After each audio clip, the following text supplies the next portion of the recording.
Dunia nggak punya waktu buat dengerin keluhan. Cerita hidup lu baru bisa didengerin dan akan didengarkan kalau lu punya sesuatu untuk ditunjukkan. Seringnya ngerasa bahwa hidup itu kok nggak adil ya. Dan banyak orang yang berjuang keras, nahan sakit, dan nyimpen luka yang nggak kelihatan oleh siapapun. Wajar. Kenapa?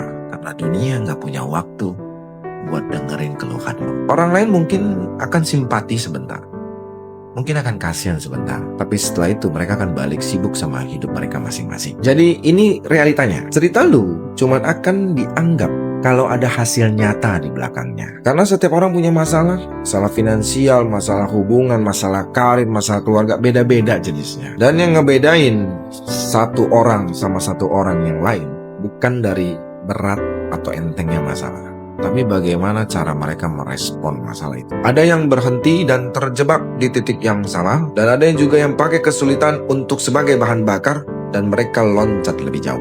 Karena dunia nggak menilai seberapa keras lu mengeluh. Dunia hanya melihat dan menilai seberapa jauh lu bisa bangkit setelah lu jatuh.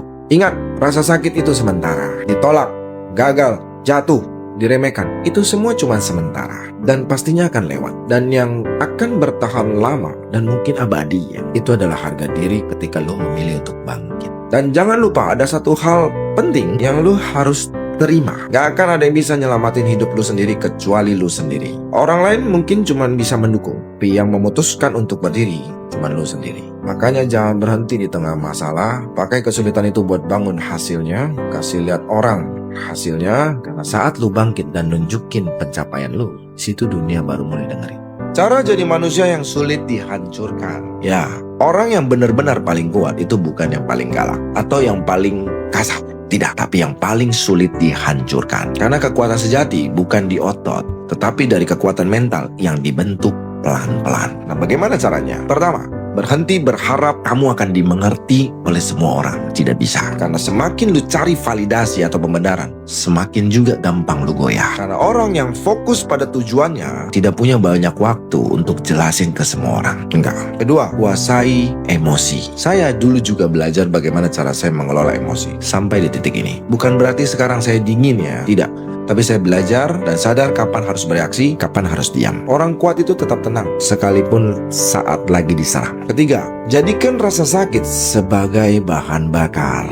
Nah, ini saya paling suka. Kenapa? Karena sejatinya luka itu tercipta bukan untuk diratapi. Luka dan masalah itu tanda kamu sedang ditempa untuk naik level. Ya, keempat, disiplin walaupun gak ada satupun yang lihat tuh. Karena mental baja itu lahir dari kesendirian dan juga kebiasaan kecil yang lu jaga ketika lu lagi sendiri. Bukan dari sorotan orang banyak atau tepuk tangan yang begitu meriah. Tidak. Kelima, kurangi mengeluh, perbanyak bergerak. Karena aksi akan selalu lebih kuat daripada alasan apapun. Keenam, punya prinsip dong. Bukan cuma sekedar pendapat atau opini, dan prinsip itu yang bakal bikin lu berdiri tetap tegak sekalipun tekanan lagi datang. Dan terakhir, ketujuh, belajar diam. Bicara itu hanya dikeluarkan ketika saatnya tepat. Kadang diam itu bukan lemah, diam itu emas.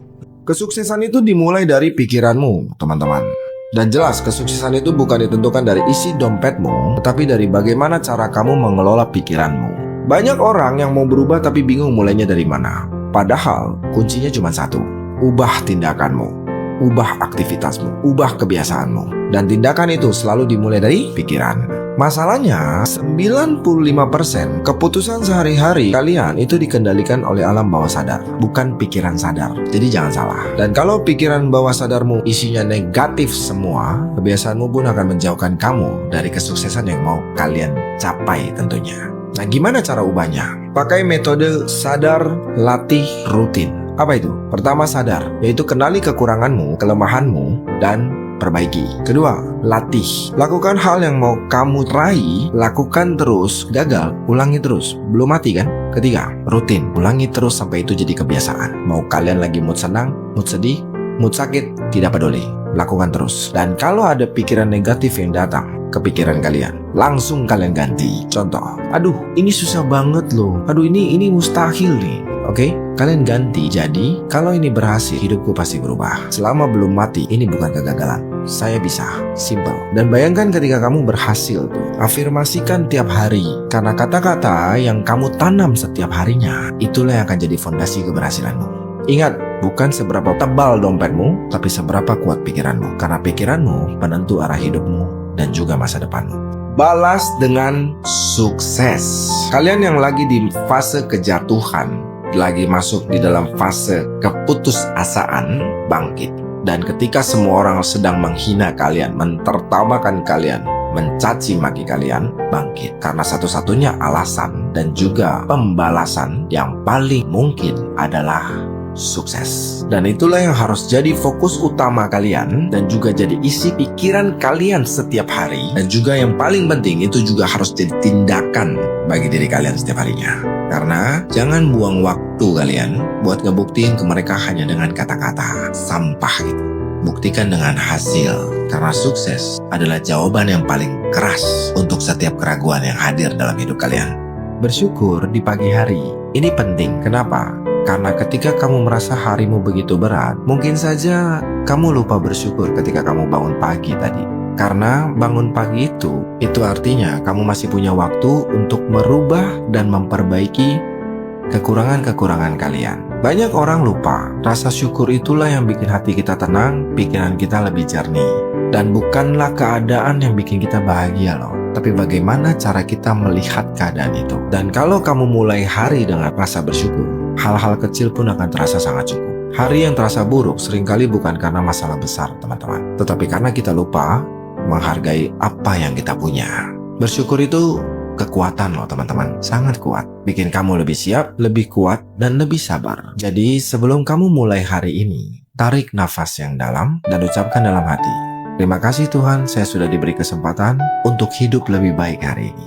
Dunia memperlakukan lu sesuai dengan cara lu memperlakukan diri lu sendiri. Ini bukan soal tarik-menarik energi, tapi ini soal sinyal yang lu kirim ke kepala lu setiap hari. Cara lu ngomong ke diri sendiri, cara lu pasang batas, cara lu menghargai waktu lu, semua itu berpengaruh. Karena kalau lu sendiri sering meremehkan diri lu sendiri, seperti gak pede, mengiyakan hal yang memang lu gak mau, dan mencari pembelaan di saat lu salah, bahkan ada yang maunya dikasihanin terus. Mentalnya selalu mental korban. Dan jangan kaget kalau dunia ikut ngecilin posisi lu.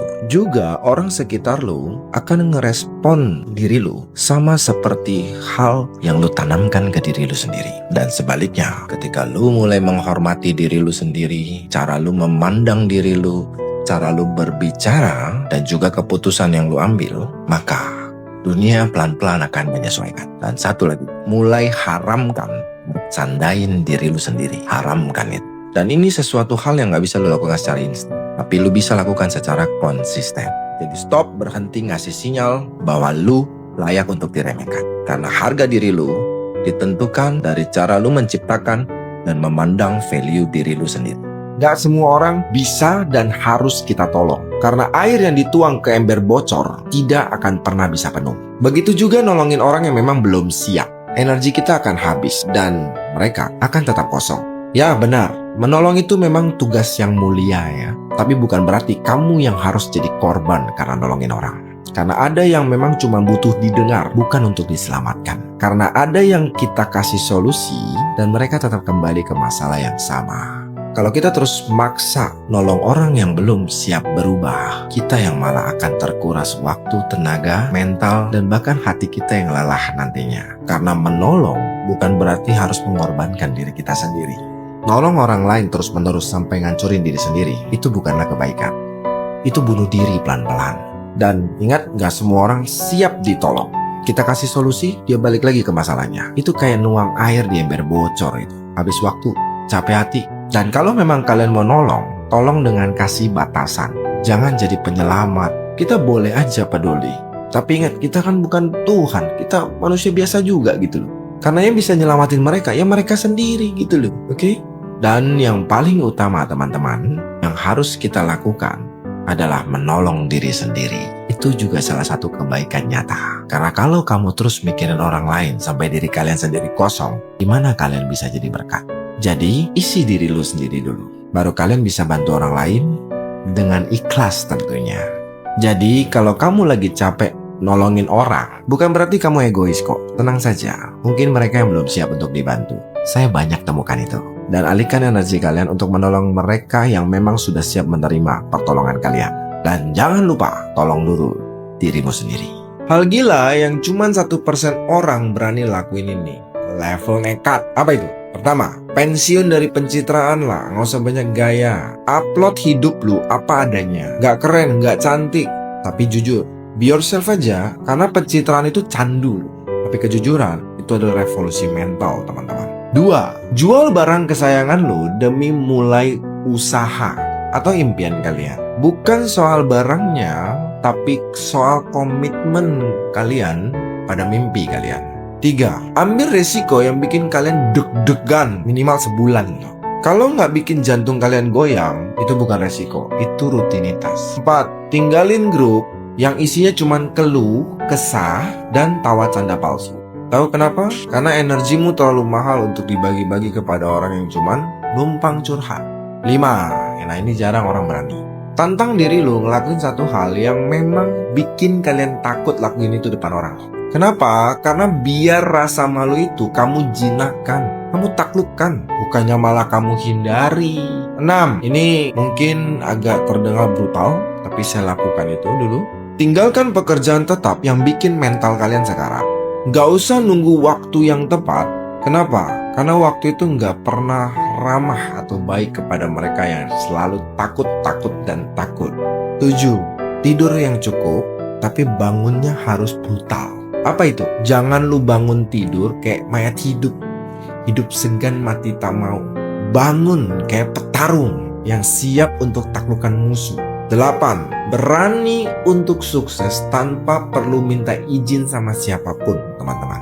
Karena hidup itu bukan panggung demokrasi yang semua orang berhak untuk ngomong. Nggak, hidupmu adalah panggungmu sendiri. Ini semua tentang kamu versus kamu. 12 pelajaran hidup yang sering kalian tinggal dan kalian tidak perhatikan itu. Nah, berikut adalah 12 hal yang harus kalian pelajari dari sekarang. Karena banyak hal penting yang harus kita sadari sebelum semuanya terlambat. Apa itu? Pertama, ucapan. Kenapa? Karena ucapan itu yang akan membentuk masa depanmu nanti ke depannya. Kedua, bersyukur. Kenapa harus bersyukur? Karena bersyukur itu membuat kamu berhenti mengeluh. Bersyukur itu membuat kamu berhenti mengeluarkan alasan-alasan sampah. Oke? Ketiga, lawanmu setiap pagi. Siapa? Ya, dirimu sendiri. Lawan kita sebenarnya setiap hari itu adalah diri kita sendiri. Diri kita yang kemarin. 4. Hidup adalah cerminan pikiranmu, teman-teman. Jadi apa yang kalian lakukan di dalam hidup sekarang, apa yang kalian jalani, itu adalah bentuk nyata dari cerminan pikiran kalian selama ini. Jadi hati-hati dengan pikiran itu. 5. Momen itu biasanya baru akan terasa saat jadi kenangan. Apa aja, teman-teman? Manusia itu biasanya baru merasa kehilangan setelah kehadiran itu sudah tidak ada. Contohnya, ketika kalian risih sama orang tua kalian yang bawel, yang sering ngocehin kalian, dan terakhirnya kalian akan nyesal ketika mereka sudah tiada. Keenam, diabaikan orang yang penting dalam hidup kalian itu rasanya nggak jauh beda sama kayak luka fisik gitu. Itu benar. Kenapa? Karena ketika saya punya seseorang yang saya anggap penting dan mereka mengabaikan saya, lukanya itu bahkan lebih parah daripada ketika tangan saya sobek kena pisau. Itu benar. Jadi, hargailah setiap orang yang hadir dalam hidup kalian. 7. Setiap orang datang dan hadir membawa pelajaran. Ini nyata. Orang-orang yang mengecewakan kalian datang membawa pelajaran. Orang-orang yang membahagiakan kalian itu datang menjadi sebuah momen untuk kalian kenang. Jadi gak ada orang yang hadir tanpa sebuah alasan. Jadi nikmati aja. 8. Zona nyaman itu bikin hidup stuck. Yes, itu nyata. Bagi kalian yang suka di zona nyaman karena enak dan tidak berbahaya, pikir kembali baik-baik. Mau dibawa kemana hidup kalian nantinya? 9. Rasa sakit hari ini adalah titik balik untuk esok hari. Ingat, kegagalan, kekecewaan, penderitaan itu adalah bagian dari proses untuk kalian naik level dan mendapatkan hidup yang lebih baik. 10. Kekuatan dari fokus. Yes, betul. Kalau kalian fokus pada masalah, kalian akan dapat lebih banyak masalah. Dan kalau kalian fokus pada peluang, kalian akan dapat lebih banyak kesempatan. 11. Sedikit bicara, banyak bertindak. Dulu, saya banyak bicara, sedikit bertindak. Dan itu fatal. Untungnya, saya cepat memperbaiki. Sampai sekarang, saya banyak sekali menyaksikan orang yang jago dan hebat sekali dalam berbicara. Tapi kalau kita bicara mengenai aksi, kita lihat mengenai aktivitas yang mereka lakukan, gak sebanding dengan bacanya. 12. Terakhir, gak semua orang itu mikirin kamu, teman-teman. Jadi persetan dengan semuanya. Gak usah kalian overthinking, gak usah kalian masukin ke dalam hati. Karena gak semua orang mikirin kalian kembali. Oke? Jadi belajar hal-hal itu sebelum semuanya terlambat. 10 mentalitas yang harus kamu lepas biar karirmu itu gak mentok. Kalau kamu ngerasa karir kamu mentok, bisa jadi itu bukan soal skill aja sih, tapi soal mentalitas yang menahan diri kamu sendiri. Pertama, rasa minder. Minder ini bahaya loh, karena bisa bikin kamu nggak dilibatkan nanti ke depannya dalam rapat-rapat besar, bahkan kecil sekalipun. Kedua, sombong, rasa paling pintar. Nah ini yang bikin kamu jadi sulit untuk berkembang nantinya. 3, malas. Kerjanya ngeluh terus, cari alasan, dan ujung-ujungnya nggak pernah invest ke diri sendiri untuk upgrade skill kamu. 4, overthinking. Nah ini banyak ini. Kebanyakan mikir sampai akhirnya nggak berani ambil keputusan. Oke? Kelima, iri hati. Nah, siapa nih? Fokusnya cuma liatin perkembangan orang lain sampai lupa sama progres diri sendiri. Keenam, takut gagal. Wah ini banyak banget ya.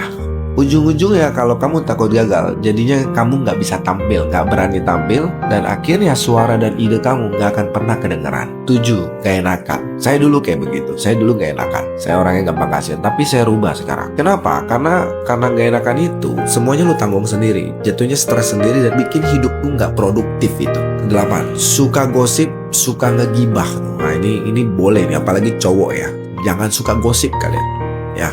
Banci jatuhnya. Kenapa? Karena gosip itu akan rusak citra diri kamu sendiri. 9, dendam. Kenapa kalian harus dendam? Karena dendam itu meracuni pikiran kalian sendiri. Dan lagian, yang kalian dendami itu nggak peduli sama kalian. 10, emosian. Nah ini bahaya nih. Apalagi khususnya orang miskin ya. Camkan nih, miskin jangan emosian. Kenapa? Karena akan bikin orang lain jadi mundur untuk kerjasama bareng kalian. Kenapa? Karena kalian emosian gitu loh. Ya. Jadi mentalitas mana yang paling susah kalian lepasin? Kalau kamu bisa beresin ini semua, karirmu gak cuma naik, tapi kamu akan tiba di level yang kamu kira itu dulu mustahil, teman-teman. Kenapa gue harus kerja keras? Gue pernah nanya ke diri gue sendiri, kenapa sih men lu harus kerja begitu keras? Ternyata ada satu kejadian yang terngiang-ngiang di kepala saya. Mungkin banyak terjadi sama kalian. Ketika waktunya kumpul keluarga besar, kumpul tuh semua keluarga, semua orang lagi asik ngobrol, ketawa, duduk santai, saya cari ibu saya di mana. Dan semua orang menjawab, mamamu lagi di dapur. Ya walaupun memang karakter ibu saya memang suka ringan tangan ya, bangun bantu-bantu, tapi saya sadari bahwa hal yang bisa ibu saya lakukan adalah dengan menyumbang tenaganya. Karena memang bukan keluarga berada. Dan di situ saya agak-agak pedih ya. Tapi waktu itu saya nggak bisa ngapa-ngapain. Itu waktu saya umur sekitar 17-18 lah. Nyokap saya nggak ada di tengah tawa. Dia ada di balik pintu dapur sibuk sendiri. Dia senang lakukan itu, tapi hati saya tidak terima. Bukan karena dia tidak penting teman-teman, tapi karena nggak ada yang bisa angkat dia dari tempat itu. Sejak saat itu saya taruh tuh di kepala saya, kerja keras untuk jadi orang sukses, untuk bisa angkat derajat ibu saya. Jadi saya kerja begini keras bukan cuma buat kaya sih, tapi biar suatu hari nyokap gue bisa duduk di meja paling depan dan dengan bangga dia berkata, itu anak saya. Dan saya sudah buktikan itu sekarang. Jadi buat teman-teman yang pernah ada di kondisi seperti saya, jangan pernah menyerah. Taruh itu di kepala kalian, kerja yang keras, dan jadikan itu semangat, api, tusukan yang akan bikin kalian bergerak terus sampai itu terwujud. Kenapa makin kalian upgrade diri, makin banyak orang yang gak nyaman sama kalian? Pertama, kamu mulai dibilang, kamu berubah sekarang. Padahal kamu cuma mulai pasang batas. Dulu kamu ikut-ikut aja. Apapun yang mereka bilang, mereka ajak kamu ikut. Padahal sekarang, kamu mulai selektif sebenarnya. Dan mereka gak siap terima perubahan kamu yang sekarang ini. Yang kedua, kamu berhenti jadi orang yang selalu ada. Dulu, tiap orang butuh kamu selalu hadir. Sekarang, kamu hanya hadir bagi orang yang memang kamu anggap layak untuk dikasih waktunya kamu. Ketiga, kamu nggak perlu balas sebuah chat. Kamu juga nggak angkat semua telepon yang masuk. Karena kamu sadar, nggak semua hal harus ditanggepin secara cepat, harus direspon secara cepat. Apalagi yang nggak penting, apalagi yang minjem duit dong. Keempat, kamu mulai udah nggak ngelucu nih, demi bikin suasana jadi nyaman, demi biar anak-anak tongkrongan nyaman, udah nggak tuh. Kamu mulai bicara, kamu mulai ngomong ketika kamu rasa perlu aja. Dan teman-teman kamu mulai bingung, gimana cara nge-handle kamu yang mulai sekarang tuh tenang, nggak banyak bicara, ya. Kelima, kamu mulai dituduh dingin. Ih, kamu sekarang dingin, cuek, acuh, gitu. Hah? Padahal yang berubah itu adalah cara kita menjaga diri kita sendiri. Jadi, kalau perubahan itu bikin orang lain nggak nyaman, itu tandanya upgrade diri kamu itu berhasil. Karena yang dulu nyaman manfaatin kamu, sekarang bingung harus gimana. Solusinya apa? Lanjut aja bro. Orang yang keganggu sama upgrade kamu adalah sebenarnya orang yang gak hargain kamu ketika dulu sekalipun. Paham ya? Berbahayanya kata besok aja. Siapa yang di sini sering banget ngomong besok aja deh, nanti juga sempat, keburu deh, ya? Hati-hati. Lama-lama itu akan jadi kebiasaan buruk. Ya, nunda pekerjaan, nunda mimpi, nunda aktivitas, nunda perubahan, dan tahu-tahu tahun berganti. Saya banyak saksikan orang-orang seperti itu. Dan ujung-ujungnya hidupnya gitu-gitu aja. Dan bahkan lebih buruk. Jadi, nunda besok itu kedengarannya sepele. Yes, karena kalian merasa kalian masih punya banyak waktu di esok hari. Dan itu sangat berbahaya. Karena kalau kalian terus nunda, lu bakal jatuhnya ketagihan untuk nunda itu. Karena apa? Karena kesempatan tidak peduli kamu siap ataupun tidak. Dia datang terus lewat. Dan kalau lu telat, lu cuma bisa nyesal. Dan mulai menyalahkan keadaan. Ingat, hidup tuh bukan soal nunggu waktu yang tepat, tapi soal lu berani untuk mulai dari sekarang. Jangan tunggu besok. Belum tentu lu besok masih bisa bangun lagi. Ini bukan ceramah, tapi ini pengingat teman-teman bahwa waktu itu begitu berharga. Dan buat lu dan semua orang yang suka nunda dan bahkan berpikiran untuk menunda, mulai sekarang juga. Bukan minggu depan, bulan depan, atau bahkan tahun depan. Ada fase di mana gua udah ngerasa gue berjuang sejauh mungkin, tiba-tiba mau diambil begitu aja semuanya. Dan di titik itu mental gue diuji habis-habisan.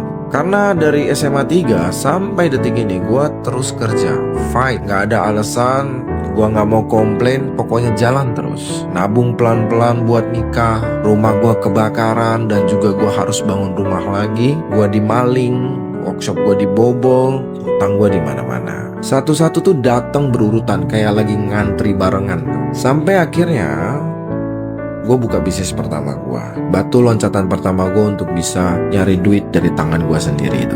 Tapi di tengah proses tabungan gue habis semua.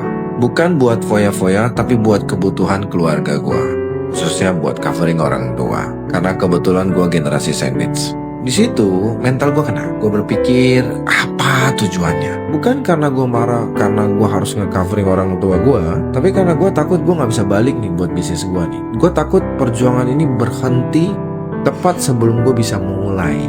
Gue sampai mikir, kalau tangganya harus diambil semua, apa arti gue berjuang selama ini? Malam-malam gue bengong, merenung, ngerasa kayak hidup ini gak adil.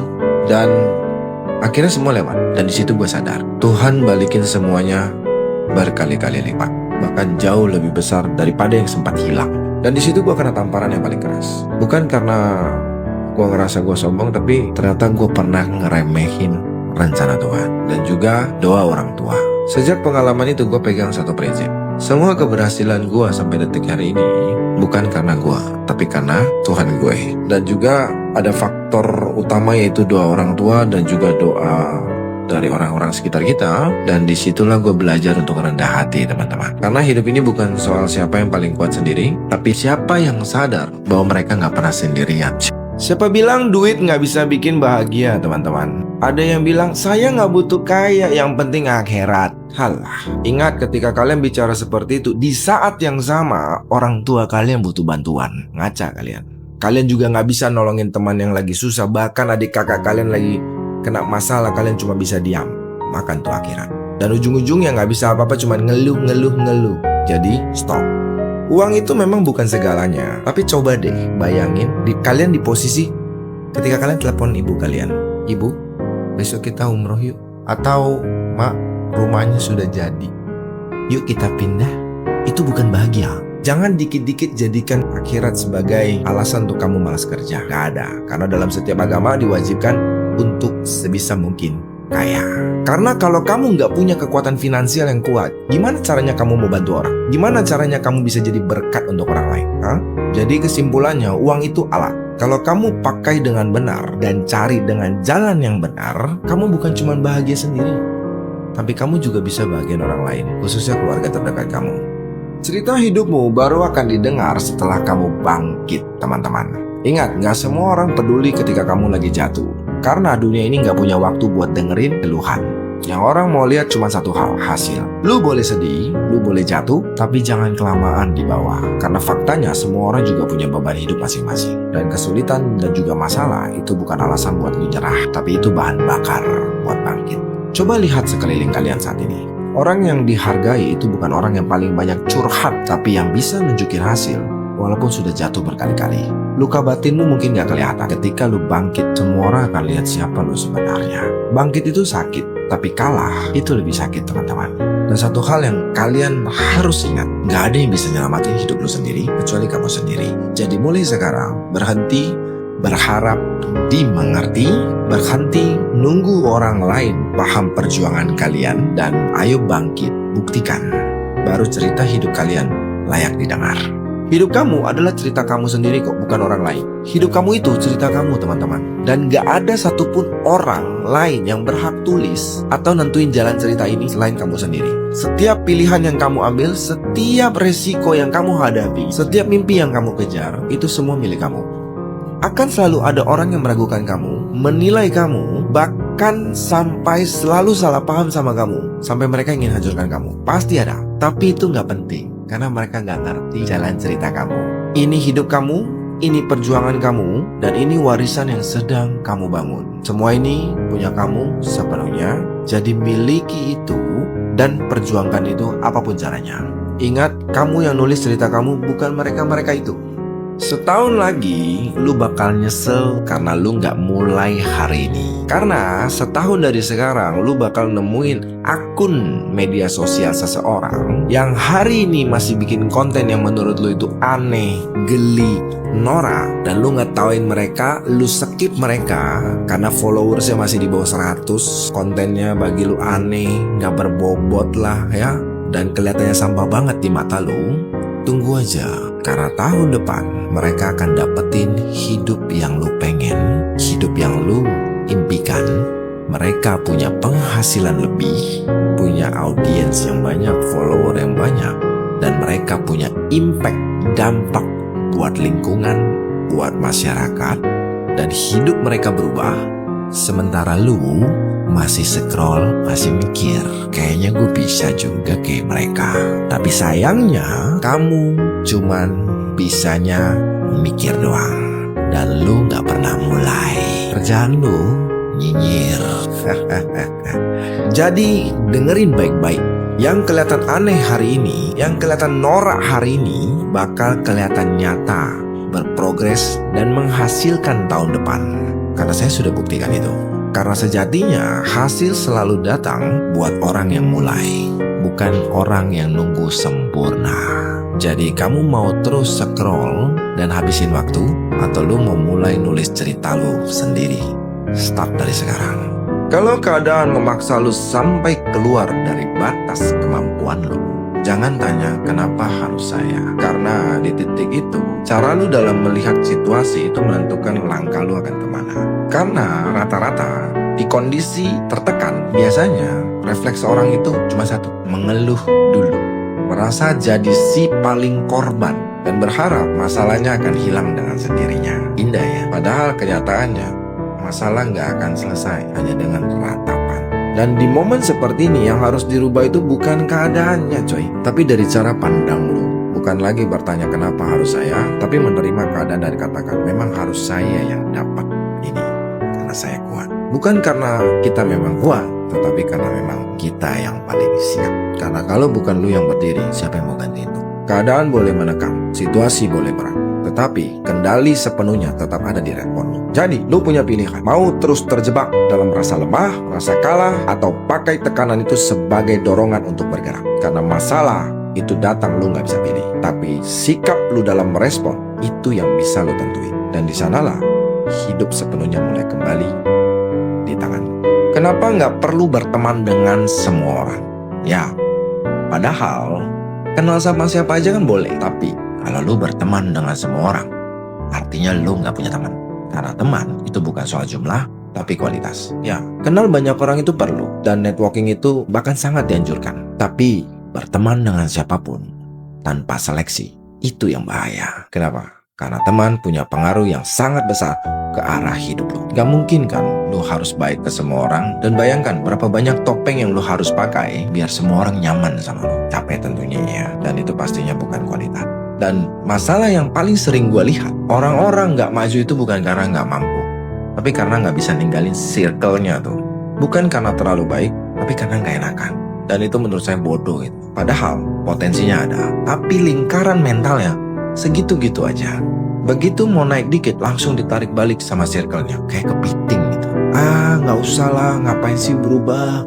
Di sini aja tetap bareng sama kita-kita. Kedengarannya bercanda ya, dan seru ya, tapi efeknya serius dan mematikan. Itu hal yang paling dasar untuk nahan seseorang buat tumbuh. Dan yang harus kalian pahami, berprogres itu bukan berarti ninggalin teman. Karena semua orang punya waktu dan masanya masing-masing. Dan kalau ada yang mau maju, bukan berarti dia sombong ya. Dia cuma memutuskan mau jalan di waktunya sendiri. Maka dari itu, gak usah maksa untuk punya banyak teman. Gak perlu itu.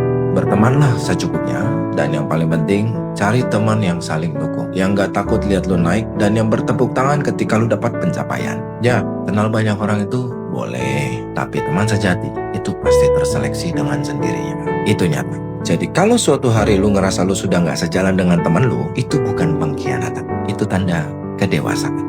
4 kenyataan hidup yang harus kita telan, teman-teman. Pertama, kalau lu pinter, kenapa lu gak sukses? Karena pinter doang gak bakal bikin lu kaya kalau lu cuma diam nunggu keajaiban itu datang. Pakai kepintaran lu buat bikin ide, cari peluang yang nyata, dan ambil aksi yang nyata.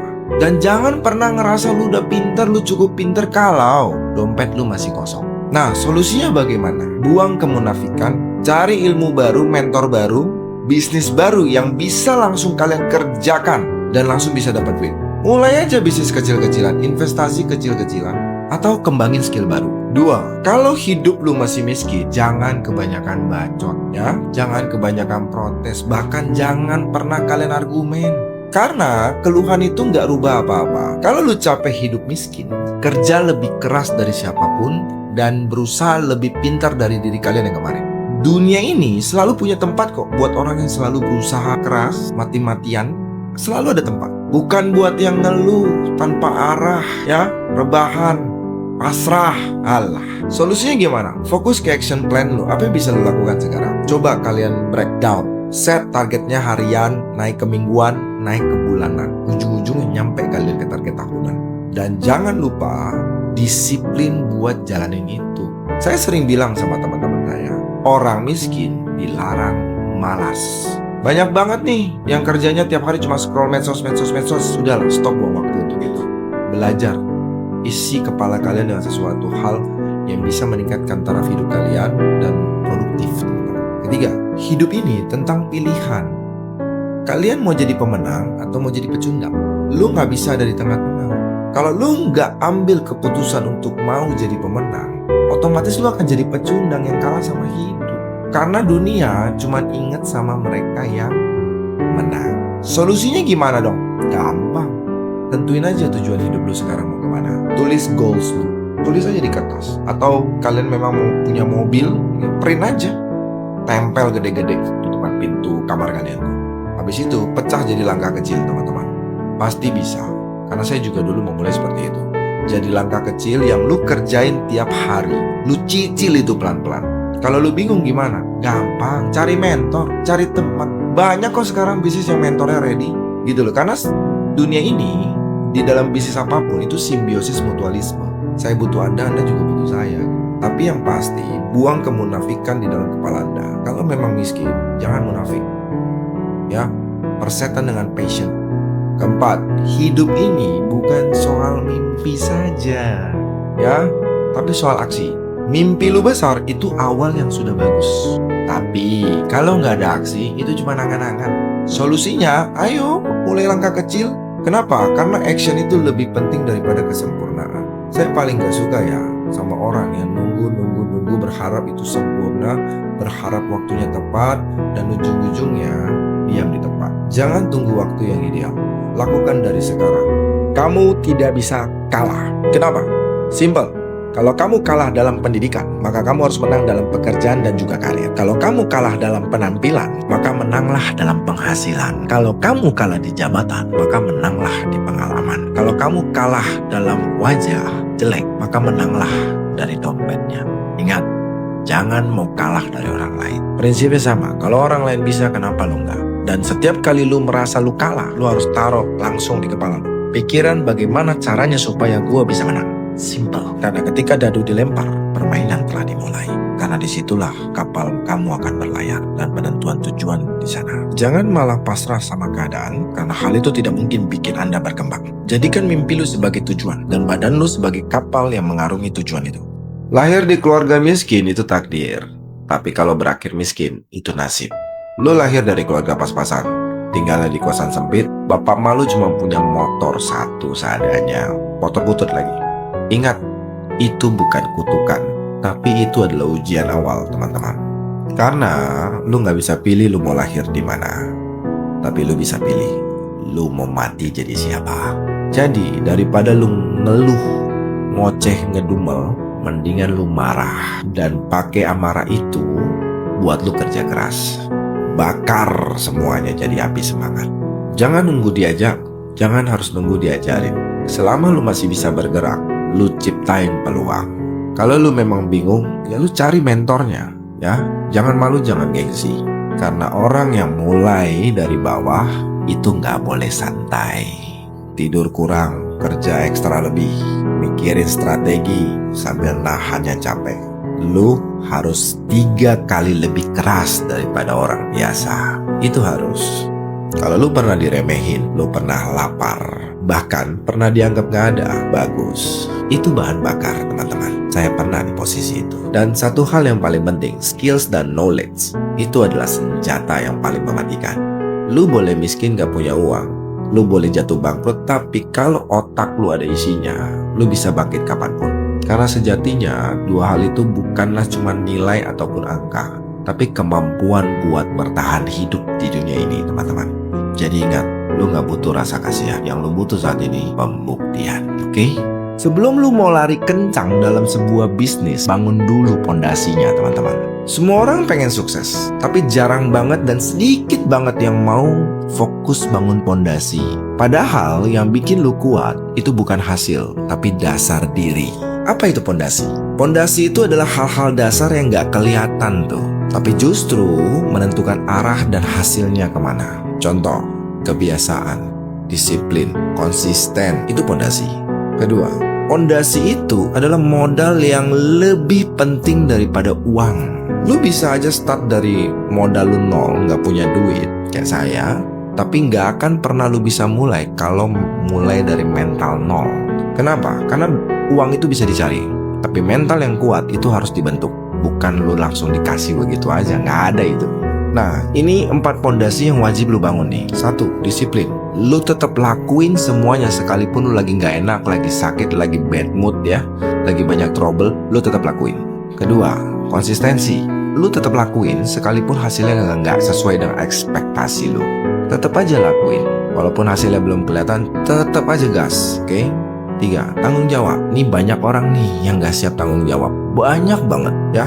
Dapat masalah, kabur. Dapat problem, udah berhenti, selesai. Terus berkata apa daya. Nah ini sampah ini ya. Sampah itu. 4, ketahanan mental. Ingat, mental yang kuat itu ketika badai datang, problem datang, otaknya tetap mencerna untuk mencari solusi. Ya, bukan nyalain keadaan. Dan itu harus dilatih. Itu bukan bakat, tapi itu dilatih. Masa pondasi itu lagi kita bangun, itu sepi banget loh. Gak ada orang yang notice lu, gak ada yang tepuk tangan buat lu. Tapi ini adalah fase yang paling penting dalam bisnis. Kenapa? Karena kalau lu nggak kuat di sini, lu nggak bakal tahan nantinya ketika badai datang. Pondasi yang kuat itu nggak akan gampang roboh. Kenapa? Karena ketika problem datang, lu tetap berdiri, lu tetap hadapin. Gagal, coba lagi, simple, nggak mati kan? Dan kalian pasti bisa lakukan itu. Kenapa? Karena kalau pondasi kalian sudah kuat, kalian akan tahan sama guncangan. Biar progres kalian lambat pun, asal pondasi lu kuat dan dalam, pasti akan jadi. Percaya. Dan lu gak perlu iri sama mereka yang progresnya cepat. Karena pondasi yang dalam dan kuat, itu butuh proses. Dan ketika jadi, itu gak gampang rubuh. Sukses itu bukan hadiah. Dan cuman orang-orang yang pondasinya kuat itu bisa tahan tekanan ketika sudah di atas. Jangan berlomba sama orang yang gak selevel sama lo tuh. Saya belajar dari sebuah cerita, anjing dan cheetah, hewan tercepat di dunia. Itu digabungin di satu tempat, mau dilombain tuh, siapa yang paling cepat. Semua orang ngira ini akan jadi pertarungan yang hebat. Tapi lo tahu, cheetahnya diam aja, gak gerak. Kenapa cheetah gak mau lari ketika lomba sama anjing itu? Karena dia tahu nilai diri dia. Kecepatan dia pakai untuk berburu, bukan adu gengsi. Cheetah itu tidak butuh pembuktian lagi siapa hewan yang paling cepat. Jadi jangan buang energi untuk buktiin siapa lo, gak perlu itu.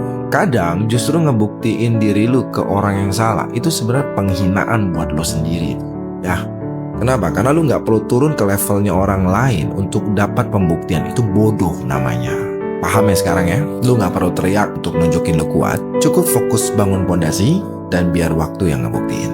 Uang atau nasihat, kalian pilih yang mana? Video kali ini saya akan menceritakan sebuah cerita, teman-teman. Dahulu kala ada seorang karyawan yang bekerja sama bosnya selama 20 tahun. Sampai akhirnya dia memutuskan untuk pensiun dan akan pulang ke kampung halamannya. Bosnya berkata, saya akan menawarkan kamu 2 pilihan. Yang pertama uang, atau saya kasih kamu 3 nasihat. Dan entah kenapa karyawan ini malah memilih 3 nasihat. Dan inilah nasihat dari bosnya itu. Pertama, jangan mencari jalan pintas. Lakukan segala sesuatu dengan mantap dan bertahap, teman-teman. Yang kedua, jangan penasaran terhadap sesuatu hal yang belum jelas untungnya untuk kamu. Itu bisa membahayakan. 3, jangan mengambil sebuah keputusan ketika sedang emosi, karena bisa berujung pada penyesalan. Dan tidak lupa, bosnya memberikan dia 3 potong roti dengan pesan roti yang paling besar nanti makannya sama keluarga ya. Singkat cerita, di perjalanan pulang dia dihadapkan dengan 2 jalan. Satu jalan besar, lebar, tapi jauh dan utara. Yang kedua, jalan kecil, sempit, tapi pendek dan cepat gitu loh. Awalnya dia ingin mengambil jalan yang sempit karena singkat. Tapi seketika dia teringat sama nasihat bosnya. Dan akhirnya dia memutuskan dia mengambil jalan yang besar walaupun agak panjang. Dan kalian tahu, ternyata di jalan kecil itu banyak perompak dan penjahat yang bisa membahayakan nyawa. Kedua, karena jalan yang jauh, akhirnya dia harus menginap di sebuah losmen. Di tengah malam, dia terdengar suara tangisan wanita yang akhirnya dia ingin tuh coba buka pintu mau cari tangisan wanita itu. Dan lagi-lagi dia teringat nasihat bosnya, jangan penasaran. Dan akhirnya dia urungkan niatnya, dan akhirnya besok pagi dia bangun, dia keluar, dan pelayan hotel berkata, semalam kamu keluar gak? Ada suara tangisan ya? Dia bilang iya. Untung kamu gak keluar, karena itu suara perompak. Mereka menggunakan wanita muda untuk sebagai umpan, dan setelah keluar kamu akan dirampok dan dibunuh. Yang ketiga, ketika dia sampai di rumah, dia melihat ada pria lain yang tidur di samping istrinya. Dan seketika itu dia emosi dan ingin mencari pisau untuk langsung menghajar pria tersebut. Tapi lagi-lagi dia teringat sama nasihat bosnya, jangan mengambil keputusan ketika sedang emosi. Dan akhirnya dia keluar rumah beberapa saat dan akhirnya masuk, dan istrinya terbangun. Dan langsung istrinya menepuk pria yang tadi dan berkata, anakku, ayahmu sudah pulang. Dan akhirnya keluarga kecil ini bersatu dan tibalah makan malam. Yang tadi ya, roti terbesar dia buka. Dan kalian tahu, di dalam situ ada uang pensiun selama 20 tahun bekerja, teman-teman. Pesan moralnya adalah, hati-hati dalam mengambil keputusan, jangan terburu-buru. Hindari rasa penasaran, kendalikan emosi sebelum kalian bertindak. 9 rahasia anti gagal. Disiplin tuh gampang, teman-teman. Yang bikin susah karena lu belum tahu 9 cara ini. Pertama, lu itu bukan capek, lu itu kecanduan akan rasa nyaman. Rebahan terus, mager terus, alasan terus. Itu akan ngebunuh mental tempur lu pelan-pelan. Kedua, motivasi itu hanya untuk pemula, teman-teman. Karena yang pemenang itu akan jalan terus tanpa peduli mood mereka lagi senang, happy, sedih. Ketiga, dopamin lu atau hormon kebahagiaan lu itu isinya hal-hal kotor. Tahu nggak apa? Kecanduan pornografi. Otak lu isinya pornografi terus. Suka makan makanan junk food. Terus kecanduan scrolling media sosial. Jadi penonton sejati sampai nggak inget waktu. Itu yang bikin lu nggak bisa fokus tuh, teman-teman. Keempat, disiplin itu adalah gaya hidup, teman-teman. Bukan buat sesaat, tapi itu identitas lu nanti ke depan. 5. Ubah cara lu bicara. Ubah kalimatnya. Ganti dari gue lagi belajar disiplin, ganti jadi saya orang yang disiplin. Apapun caranya, apapun kondisinya. 6. Lu itu gak butuh tambahan waktu. Enggak. Lu tuh hanya kurang fokus. Oke? Kurang fokus. Simple. Pilih aja, mau 1 jam fokus atau 10 jam ngambang tanpa arah, habisin waktu. Tentuin sendiri. 7. Lawan rasa bosan atau moody itu.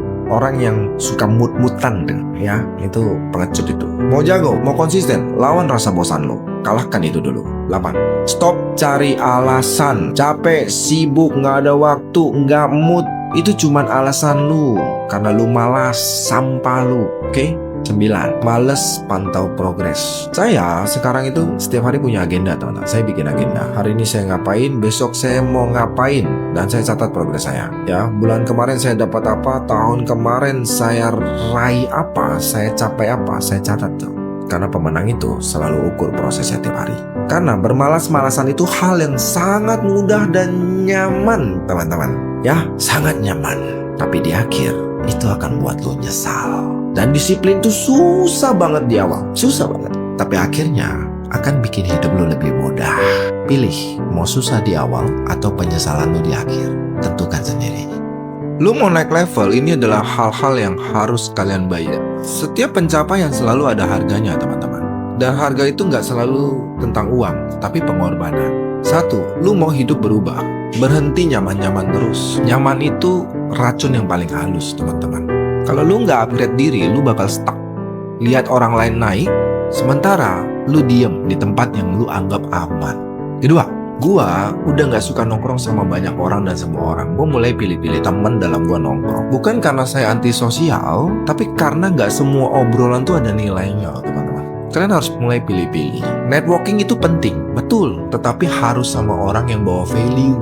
Bukan cuma basa-basi buang-buang waktu. Bahkan ada yang nongkrong cuma ngadu nasib. 3. Sekarang yang saya cari itu kualitas, bukan kuantitas. Gue udah gak butuh yang rame, cukup lingkaran kecil tapi solid. Kenapa? Karena kalau kualitas diri kalian naik, kalian gak perlu ngejar orang. Orang yang akan ngejar datang cari lo. 4. Kalau penghasilan kalian masih jauh dari harapan, jangan nyalain dunia, tapi perbesar kapasitas diri kalian. Skill, pola pikir, dan juga karakter. Jadilah orang yang layak digaji mahal atau dibayar mahal. 5. Percaya deh, waktu yang tepat itu pasti akan datang kepada orang yang tepat. Kenapa? Karena Tuhan selalu kasih kesempatan dan berkat. Tapi kalau kalian belum siap wadahnya, percuma. Karena ketika kalian gak siap nerima dan mengelola peluang, waktu itu akan lewat juga dan gak jadi apa-apa. 6. Banyak yang sibuk cari koneksi padahal skillnya itu mentah. Jangan cuma fokus mau naik, tapi perbaiki dulu sama kualitas value kalian. Bikin diri lu jadi langka atau someone, seseorang gitu loh. Karena yang langka itu selalu dicari. Jadi kalau kalian serius mau naik level, pastikan juga kalian siap akan bayar harganya. 5 tipe orang yang harus kalian jauhi, teman-teman. Yang pertama, yang selalu bilang uang itu nggak penting, uang itu tidak dibawa mati. Teman-teman, saya menghindari orang-orang yang berkata seperti itu. Kenapa? Karena hanya ada 2 tipe orang yang memang mengucapkan seperti itu. Yang pertama, orang yang bilang itu memang uangnya sudah banyak gitu loh. Dia sudah berhasil dalam hidup dan akhirnya ngomong ke kita uang itu nggak penting. Yang kedua, orang yang memang miskinnya udah akut, teman-teman, yang sudah memang nggak ketolong dan sudah sangat pasrah dalam kehidupan. Ya, jadi saya menghindari tipe orang seperti itu. Kenapa? Karena mereka itu baru belajar untuk tidak mementingkan uang ketika sudah mereka coba. Jadi jangan samakan dengan kita. Kedua, si tukang gosip. Orang yang suka berbicara tentang orang lain dan di belakang mereka, itu biasanya pecundang-pecundang. Ya, percayalah ketika kalian bergaul dengan mereka dan ketika kalian sudah tidak ada di depan mereka, nanti gantian giliran kamu yang diomongin. Jadi saya menghindari orang-orang seperti ini. Ketiga, si manipulator. Teman-teman, manipulator ini menurut saya seseorang yang harus memang sangat kalian hindari. Manipulator pintar itu sangat lihai dalam melihat kelemahan kamu dan akhirnya menggunakannya untuk membuat kamu merasa bersalah. Nanti contohnya akan saya bahas di slide lain. Manipulator ini kesimpulannya adalah si dua wajah boleh empat wajah, atau alias si banyak topeng. Keempat, si hati lembut, teman-teman. Orang yang selalu baik sama kalian dan selalu bilang ke kalian tidak salah, kalian benar walaupun kalian melakukan kesalahan, itu hindari deh, serius. Karena mereka adalah penghambat terbesar dalam kalian belajar untuk naik level dan memperbaiki masalah. Kenapa? Teman yang sejati itu akan berkata sejujurnya sekalipun itu pahit buat kalian. Yang terakhir, kelima, si pengeluh, tukang ngeluh. Saya sangat anti sekarang dengan orang-orang tipe seperti ini. Bahkan ketika mereka hadir dalam hidup saya akan keras sama mereka. Kenapa? Karena orang-orang seperti ini hanya selalu bahas masalah, ngeluh soal problem. 90% dari mereka diskusinya adalah problem, masalah, kejelekan, ya. Dan ini jujur, ketika kalian bergaul dengan orang-orang seperti ini, itu akan menguras mental kalian dan menurunkan pola pikir kalian. Jadi, yuk mulai jauhi dengan 5 tipe orang seperti ini. Gak ada orang tol dunia ini, beneran. Yang ada hanya orang yang gak mau belajar, menutup diri, sok pintar, merasa sudah hebat, dan akhirnya berhenti belajar. Dan lebih parahnya lagi, ada yang pasrah dan juga pasif. Orang-orang pintar dan sukses di luar sana juga memulai semua dari nol kok. Gak ada yang langsung dilahirkan tiba-tiba jago fisika, langsung bisa main bola, gak ada. Contoh, pemain bola sukses, ada yang bilang mereka berbakat. Yes, saya akuin memang ada orang yang terlahir berbakat.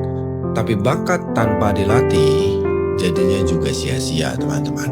Menurut saya orang-orang yang pemain bola sukses itu latihannya mati-matian loh, sampai mereka bisa di posisi itu loh. Rutin terus-menerus, konsisten, disiplin. Orang lain latihan 2 jam, mereka 8 jam. Orang lain datang jam 6, mereka datang jam 4. Orang lain pulang jam 7, mereka pulang jam 10.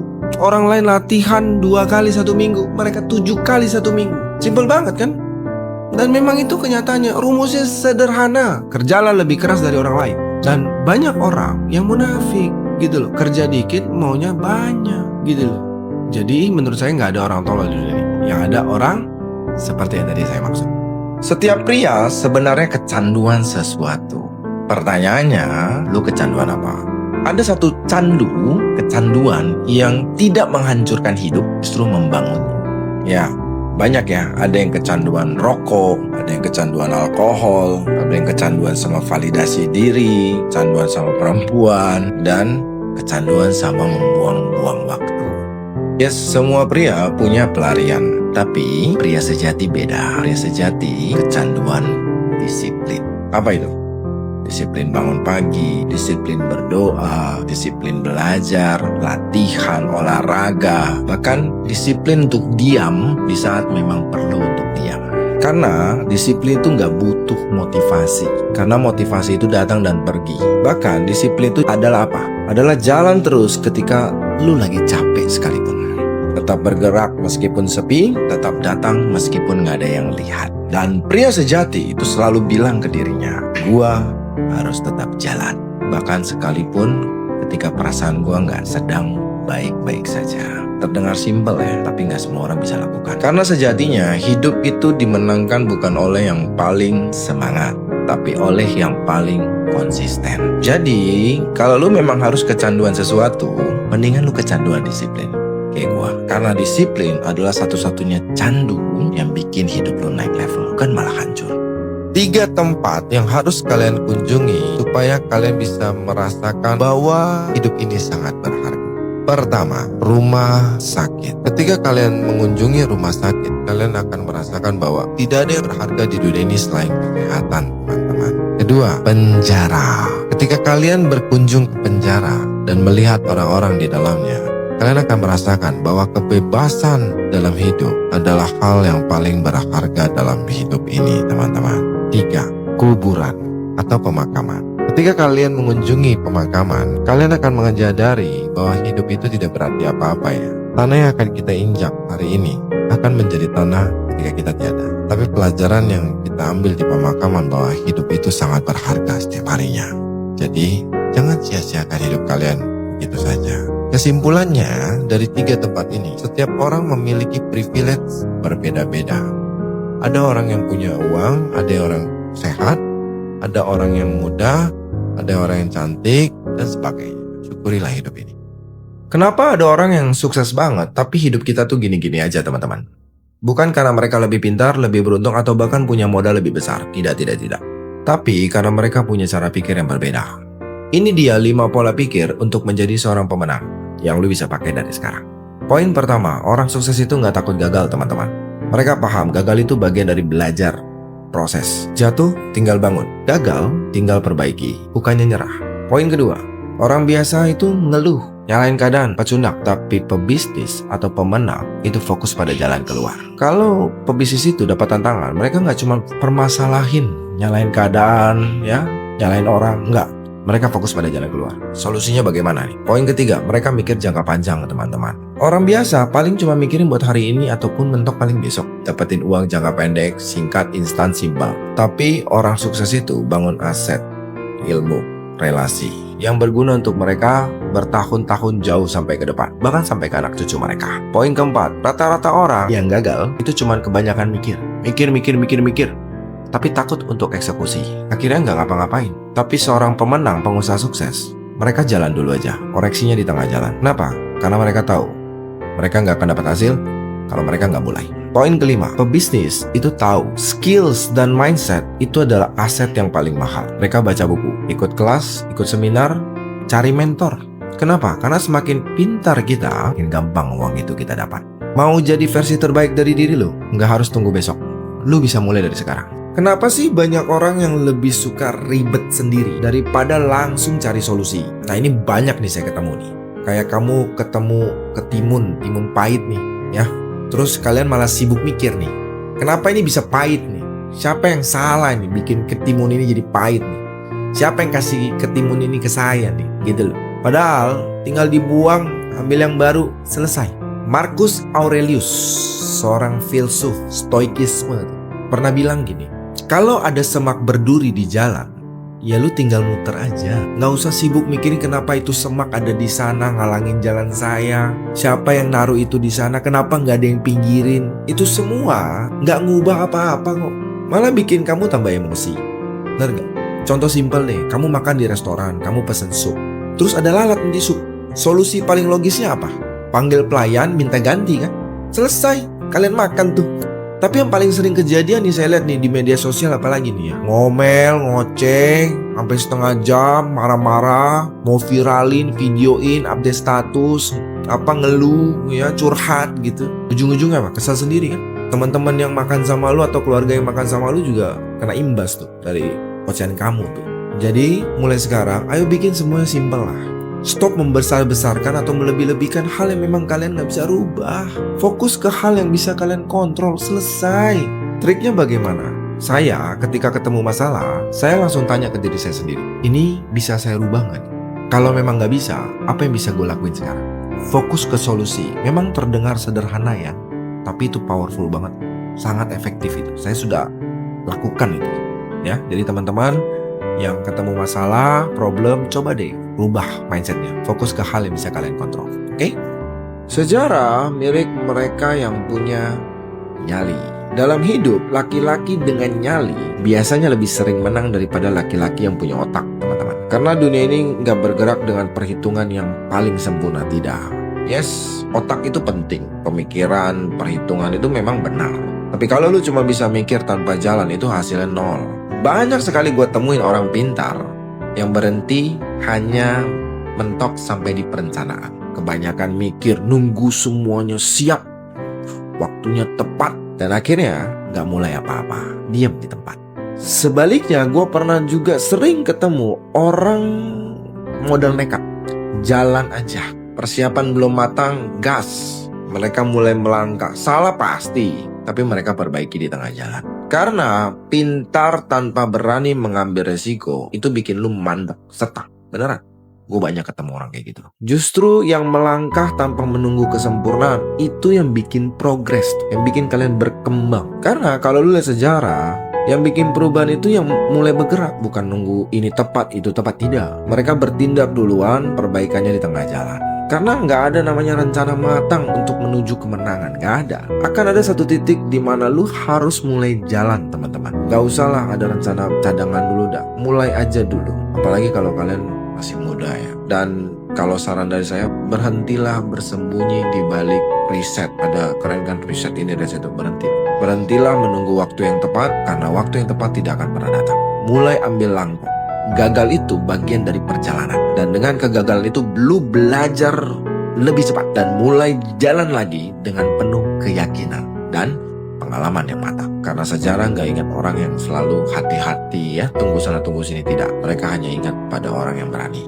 Capek itu nggak selalu datang hanya dari badan. Karena banyak orang yang tumbang karena pikirannya sendiri. Atau lebih tepatnya pikirannya tuh keracunan.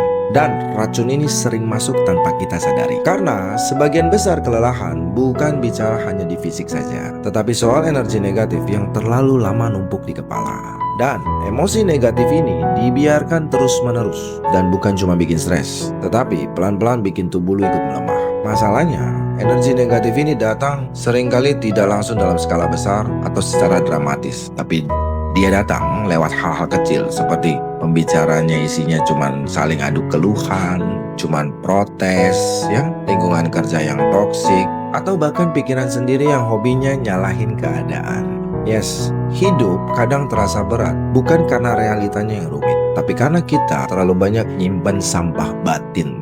Nah, langkah pertamanya bagaimana untuk mencegah itu semua? Sadari sumbernya. Siapa yang bikin pikiran lu jadi down setiap lu habis ngobrol? Kebiasaan apa yang bikin hari lu rusak setiap paginya sampai akhir hari itu? Dan juga konten apa yang lu konsumsi tiap hari? Karena sadar itu penting. Dan dari sana lu bisa milih mana yang layak masuk ke kepala lu dan yang mana yang harus lu tutup pintunya. Langkah kedua, berhenti hidup dengan mental korban.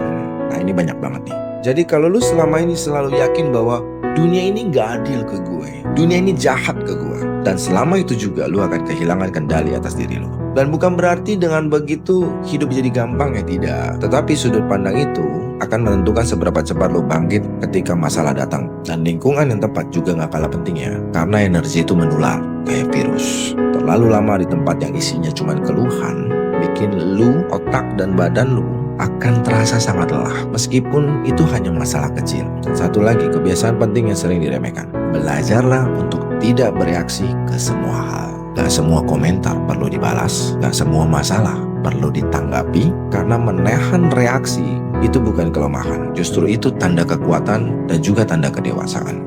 Karena semakin sedikit hal yang lu respon, semakin luas pula ruang tenang yang ada di dalam diri lu. Energi bersih dan positif itu bukan datang dari dunia yang tenang dan ideal yang seperti yang lu harapkan, lu bayangkan, tidak. Tapi dari keputusan tentang apa yang lu izinkan untuk tinggal di dalam kepala. 5 kalimat yang bikin kamu mikir ulang untuk masa depan kalian. Bayangin diri lu 5 tahun ke depan, lu lagi duduk santai dan lu flashback ke belakang dan sadar akan satu hal. Kenapa selama ini hidup gua kok gini-gini aja ya? Ngelakuin hal yang sama terus setiap hari tanpa ada perubahan. Nyaman sih. Pertanyaannya cuma satu yang harus lu tanya ke diri lu sendiri. Apakah hal ini bakal ngebawa lu ke tempat atau tujuan atau mimpi? Karena kalau lu terus berada di jalur yang sama selama 5 tahun ke depan dan tidak ada perubahan, apakah benar akan nyampe ke tempat yang lu mau? Karena waktu gak akan pernah nanya lu, lu udah siap belum? Karena waktu akan terus berjalan sekalipun lu diam. Ini bukan tentang seberapa besar mimpi lu, tapi seberapa besar kemauan lu buat bayar harganya. Dan semua itu butuh disiplin, pengorbanan, konsisten, dan juga komitmen. Ingat, orang lain boleh ragu sama lu, tapi yang paling penting, lu harus percaya 100% sama diri lu sendiri. Dan itu yang bakal bikin lu melangkah hari ini, besok, dan seterusnya.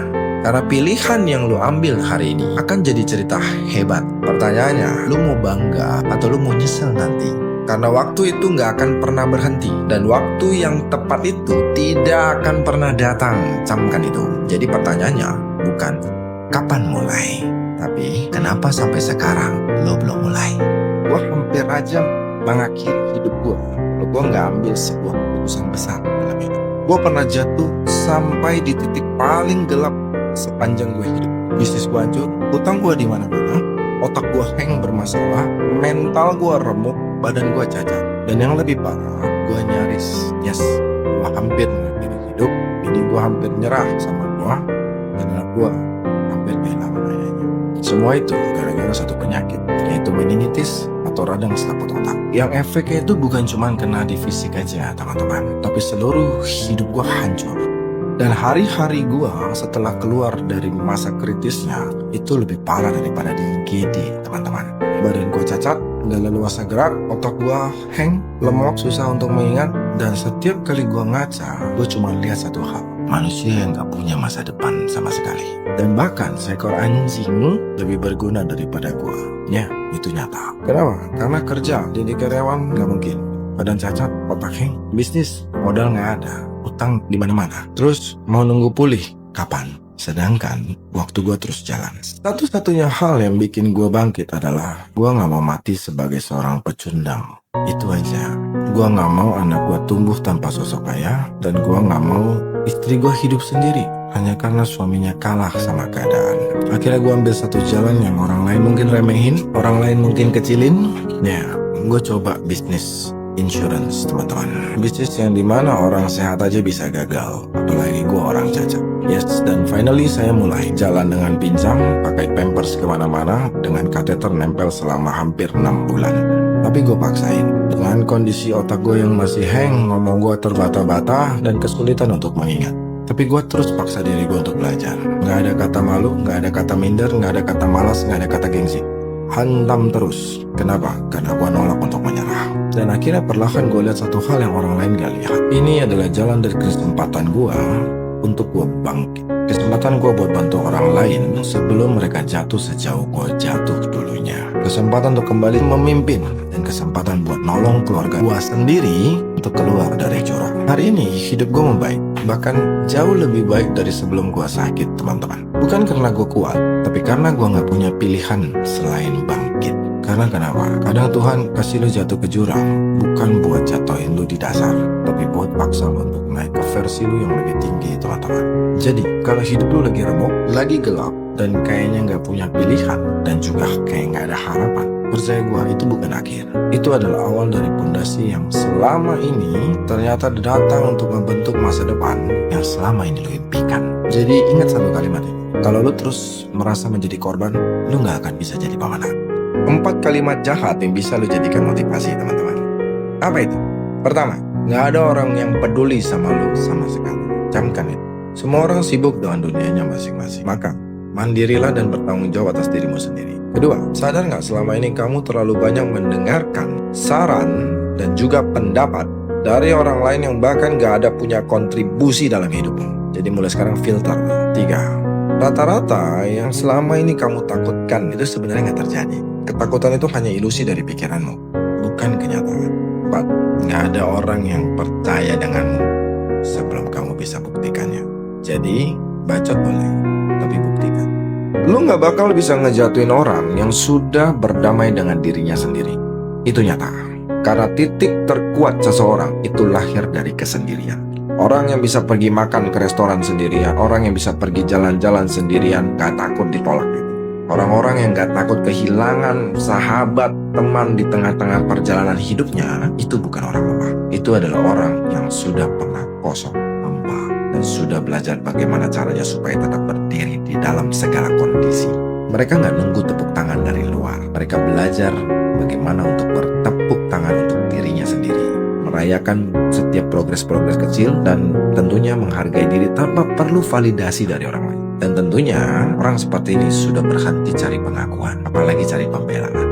Orang-orang ini bisa ngerubah sakit hatinya jadi tenaga yang super kuat. Dan dari setiap luka yang mereka dapat, mereka jadikan itu pelajaran. Bahan bakar mereka bukannya pujian, bukan dari penerimaan orang lain, bukan dari pembelaan orang lain, tidak. Bahan bakar mereka datang dari diri mereka sendiri. Dan kalau kalian sudah sampai di titik itu, di mana kalian sudah bisa berdiri di atas kaki kalian sendiri tanpa ada bantuan orang lain, percaya deh, walaupun satu dunia mencoba untuk menjatuhkan kalian, kalian gak akan pernah bisa tumbuh.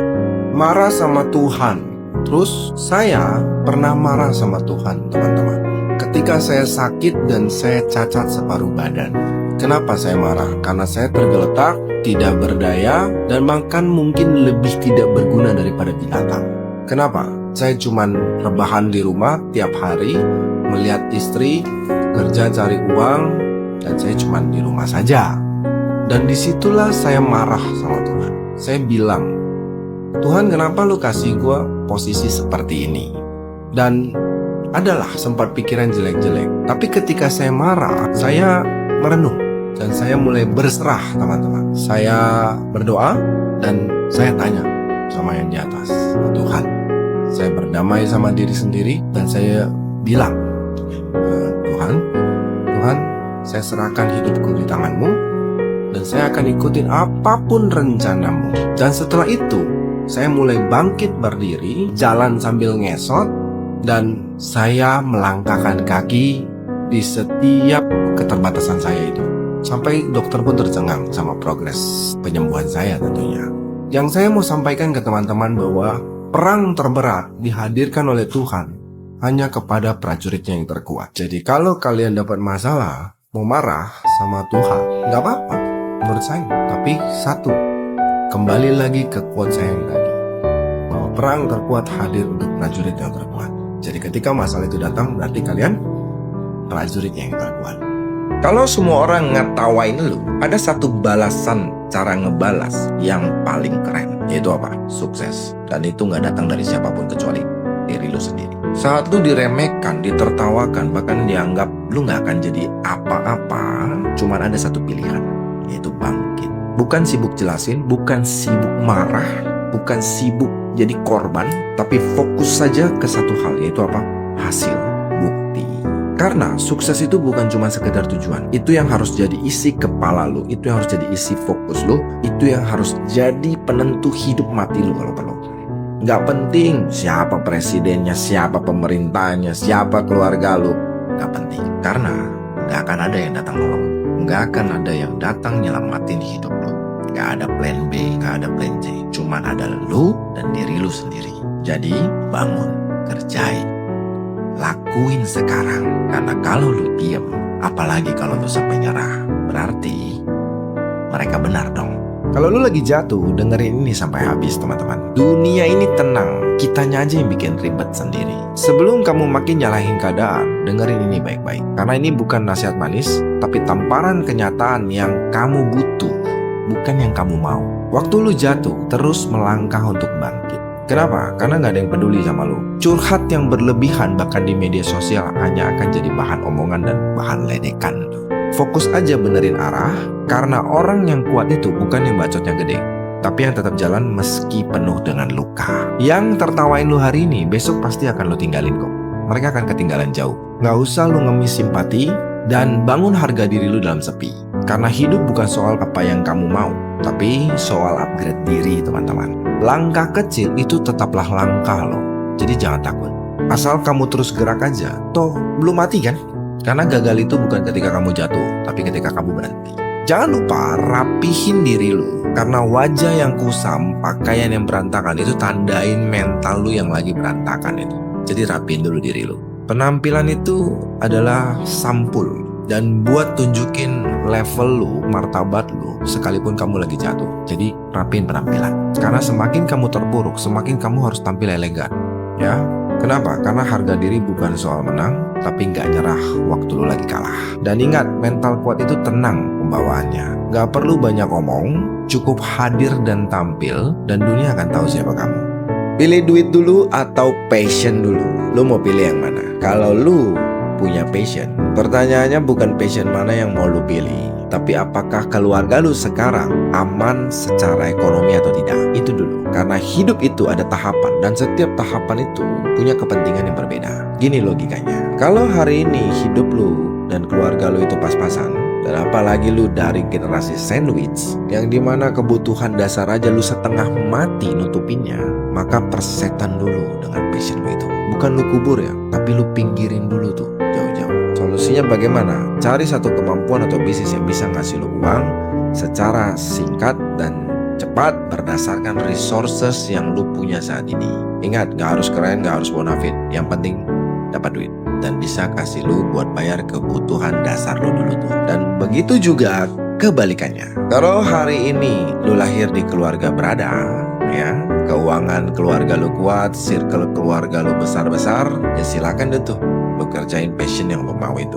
Karena kalaupun lu gagal cuma sendirian dan lu masih bisa bangkit lagi dengan gampang tentunya. Tapi kalau lu nggak berada di posisi itu, ceritanya berbeda. Orang yang nggak punya privilege dan lahir dari keluarga miskin, mereka harus bangun dulu pondasi yang paling dasar, paling bawah dulu. Jadi bukan mikirin passion dulu, tidak. Karena kadang banyak orang munafik. Saya banyak temukan itu di kelas menengah bawah. Sangat banyak. Bahasnya selalu passion. Ya. Dan akhir-akhirnya nggak ngasilin duit tuh. Hidupnya monoton gitu-gitu aja. Jadi gampangnya gini. Sekarang lu bayangin dulu.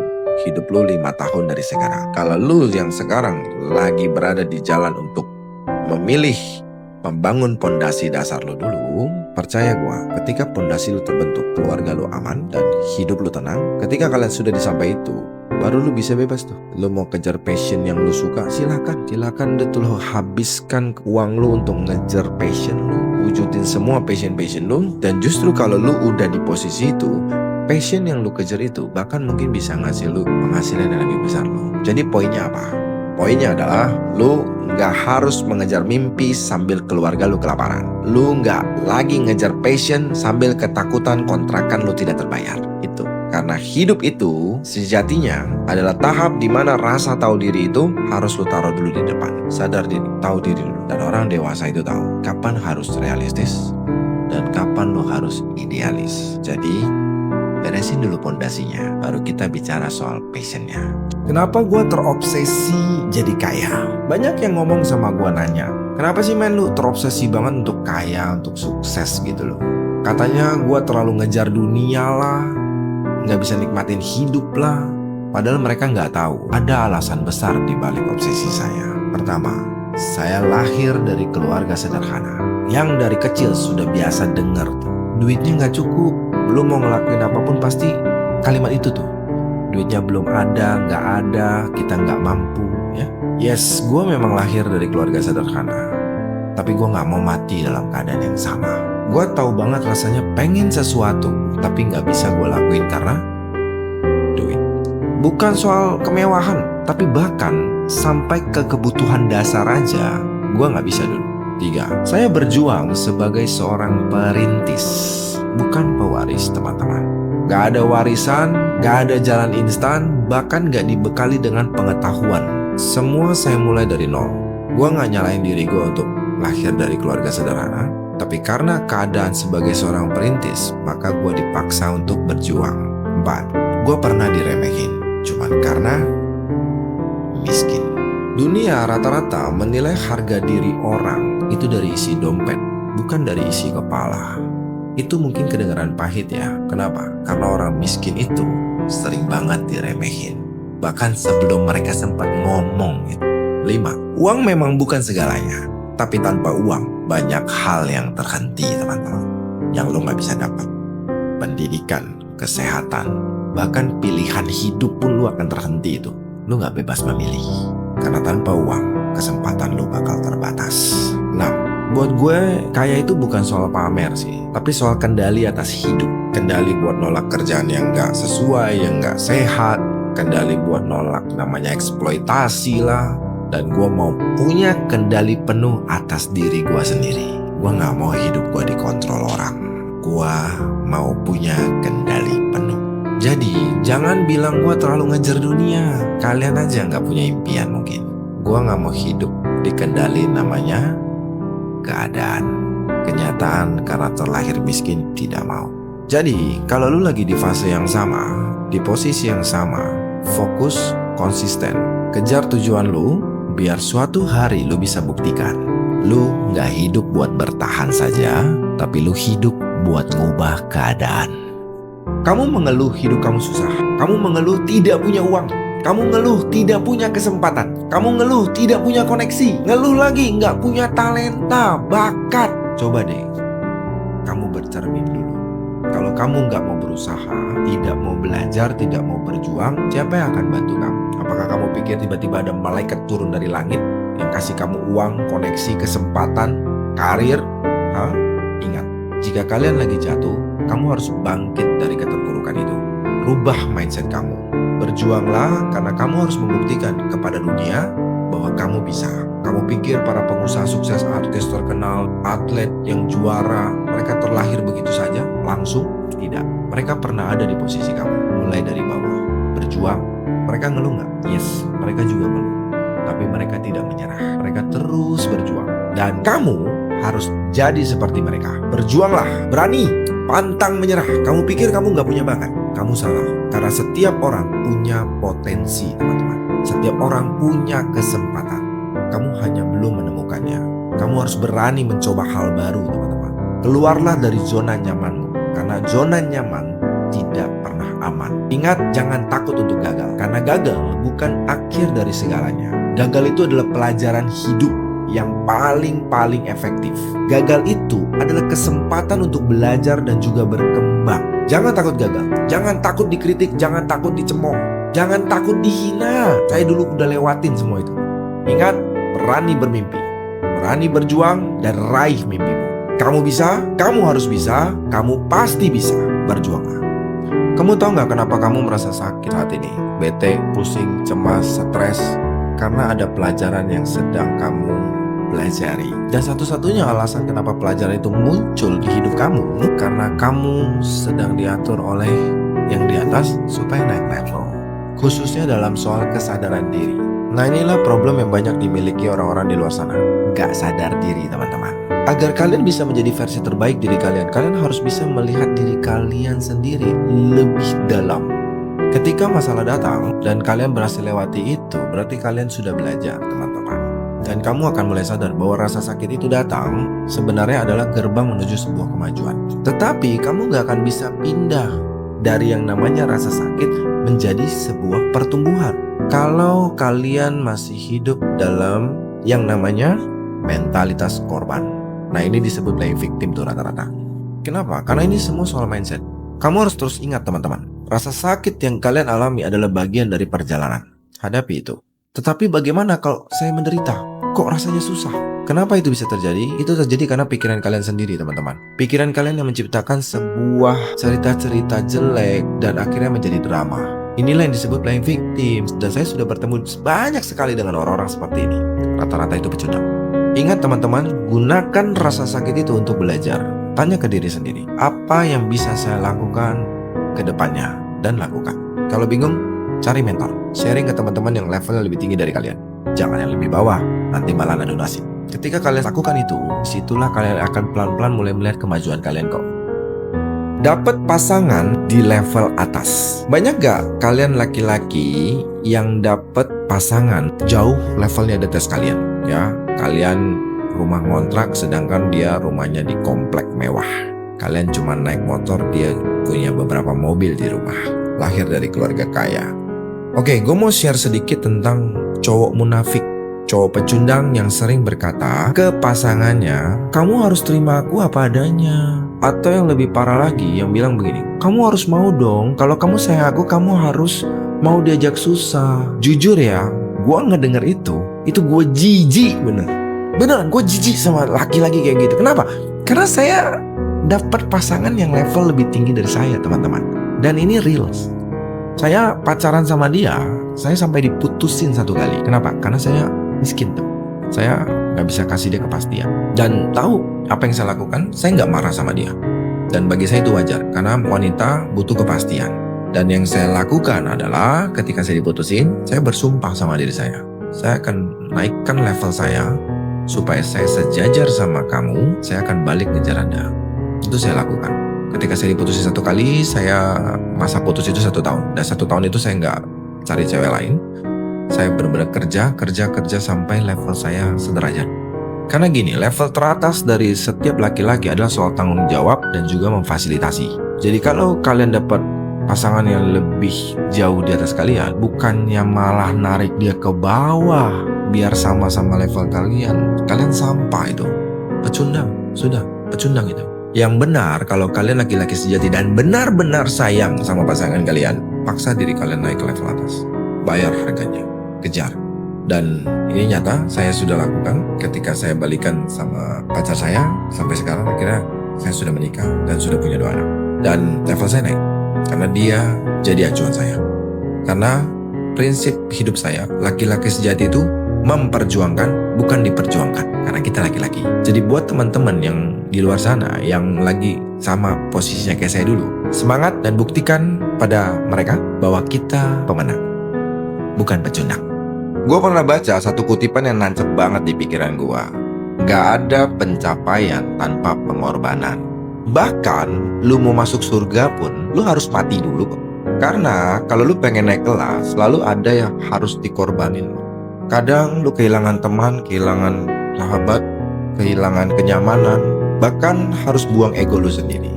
Tapi itu semua adalah tiket masuk buat kamu naik ke level yang lebih tinggi. Jadi sekarang lu tanya ke diri lu sendiri, apa yang sebenarnya lu takutin? Gengsi, takut diomongin orang, atau takut kehilangan duit? Kadang manusia itu lupa ngaca. Mereka sering bilang, gua malu, gua gengsi. Emangnya lu siapa? Gengsi, malu, sok keren. Lu mau telanjang lari-lari pinggir jalan pun orang gak akan peduli kok. Jadi gak usah gengsi, orang juga gak peduli. Dan sebenarnya teman-teman, apa yang kita korbankan itu gak akan pernah lebih besar dari apa yang akan kita dapatkan. Asal lu terus jalan, lu gak berhenti.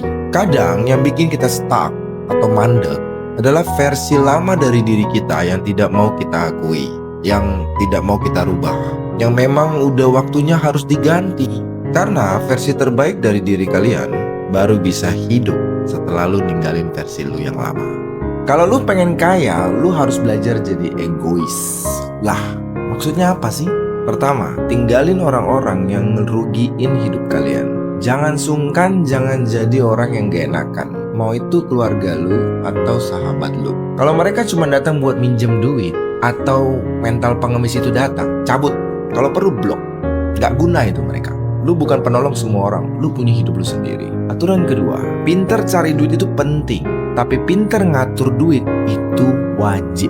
Kalau kamu cuma jago dapetin duit tapi gak bisa kelola, percuma. Yang bikin bangkrut itu bukan kurangnya income, tapi kebocoran income tiap bulan. Dan itu kalian gak rasa. Yang ketiga, tahu diri, tahu prioritas. Kamu gak hidup buat nyenengin semua orang. Guys, fokus sama diri lu. Mau dibilang egois, biarin, persetan. Yang penting lu bergerak, mulai aja dulu. Gak ada yang langsung jago. Yang sukses itu mereka yang mulai lebih cepat. Keempat, egois buat hidup kalian dulu sendiri.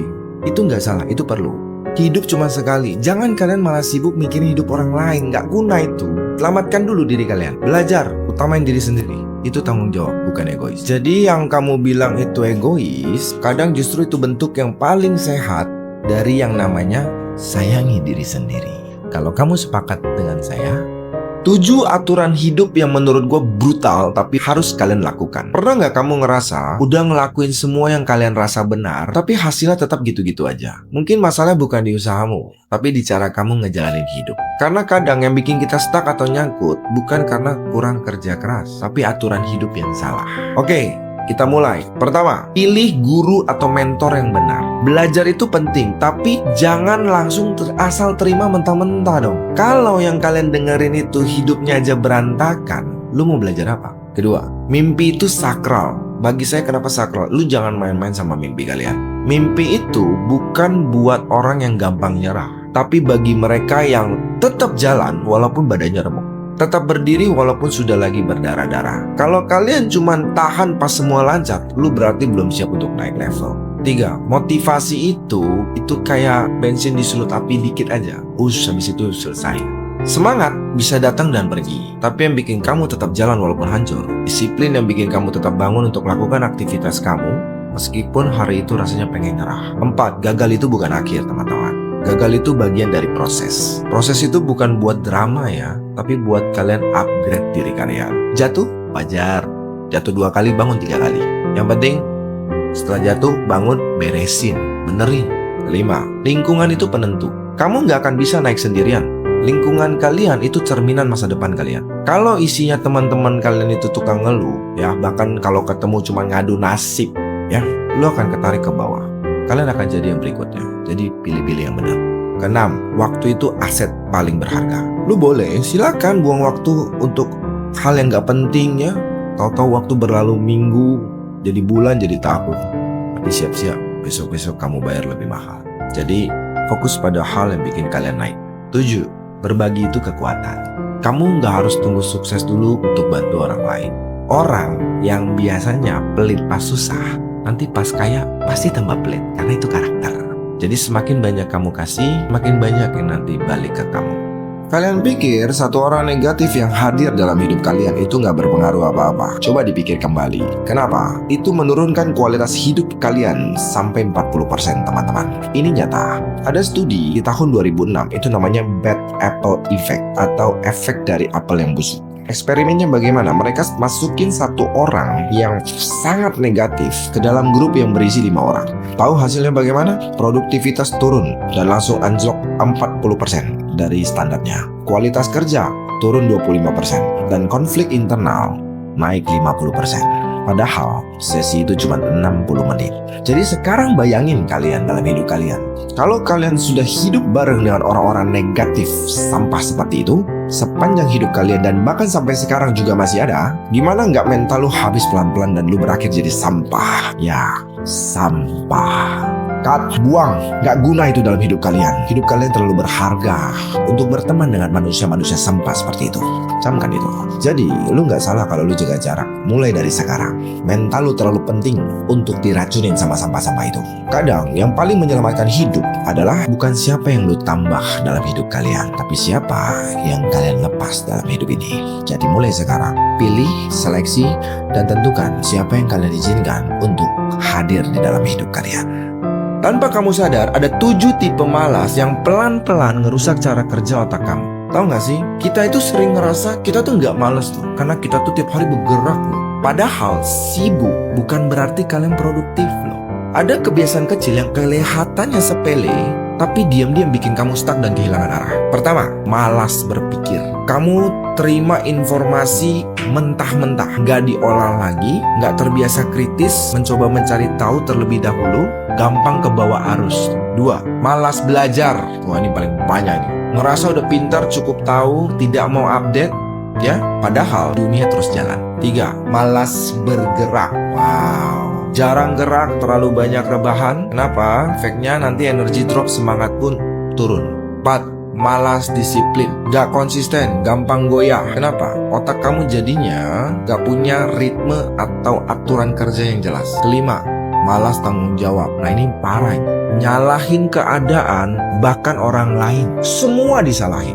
Gak pernah mau ngaca, gak pernah mau belajar, gak pernah mau introspeksi diri. Coba sekali-sekali review lah diri kalian. Emang kalian paling pintar, kalian paling benar, paling jago. 6, bermimpi pun malas. Wah, ini bahaya, akut ini. Hidup seadanya, gak ada visi, gak ada arah, lewatin hari aja. Lama-lama jalan di tempat bahkan bisa mundur tuh. 7, malas sosial, menutup diri dari sebuah hubungan, pergaulan, komunitas, padahal miskin loh, padahal bego loh. Kenapa ini bahaya? Pelan-pelan kamu akan kehilangan empati, rasa peduli tidak ada, dan yang paling parah jadinya gak punya teman. Jadi kesimpulannya, malas itu gak selalu kelihatan jelas. Tapi kalau kamu biarkan itu terlalu lama, bukan cuma hasil yang rusak, tapi cara berpikir kamu juga akan ikut tumpul. Yuk, kenali yang masih ada di diri kamu, kemalasan-kemalasan itu, dan mulai bersihin satu-satu. 6 rasa sakit yang hanya dirasakan oleh orang sukses, teman-teman.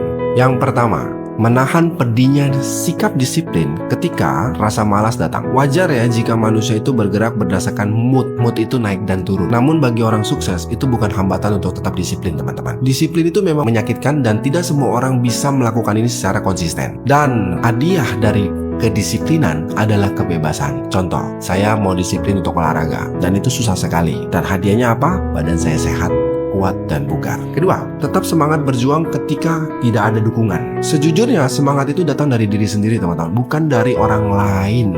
Memang sekilas terlihat menyedihkan ya, ketika tidak ada satupun orang yang mendukung kita. Tapi yang lebih menyedihkan lagi adalah ketika kalian cuma semangat ketika ada orang yang kasih kalian dukungan. Nah, itulah pecundang. Nomor 3, membiasakan diri untuk tetap tenang sekalipun kondisi sedang tidak baik-baik saja. Orang sukses itu bukanlah orang yang suka dengan drama, teman-teman.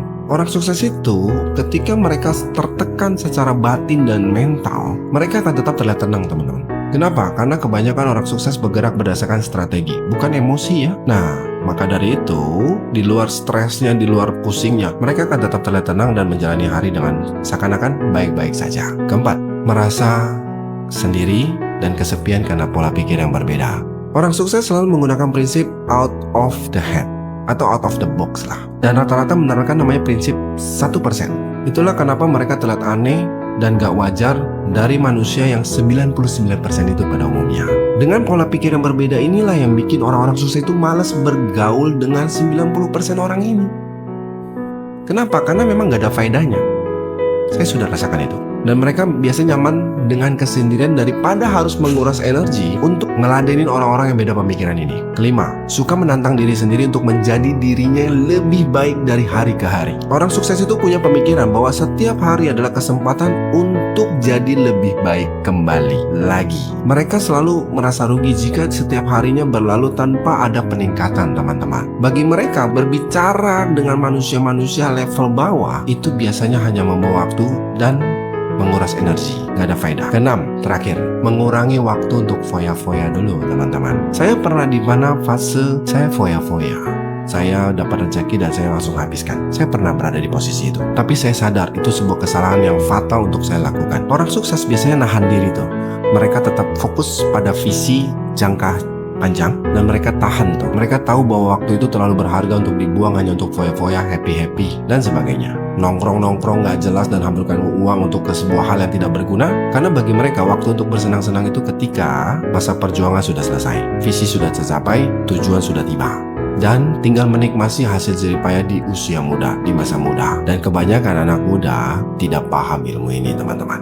Jangankan anak muda, orang tua juga banyak. Percayalah satu hal, teman-teman, harga yang harus kalian bayar untuk jadi 1% ini tidaklah murah dan tidaklah mudah. Ada banyak tangisan, keringat, cacian, makian, hinaan yang secara mental kalian harus tahan dan pastinya akan dibayar dengan pas ketika nanti sudah tiba di tujuan. 5 hukum kehidupan yang sering kita langgar. Pengen sukses, tapi malas belajar. Giliran gagal, nasib yang disalahin. Padahal mungkin saja kamu sudah melanggar 5 hukum ini. Pertama, hukum sebab akibat.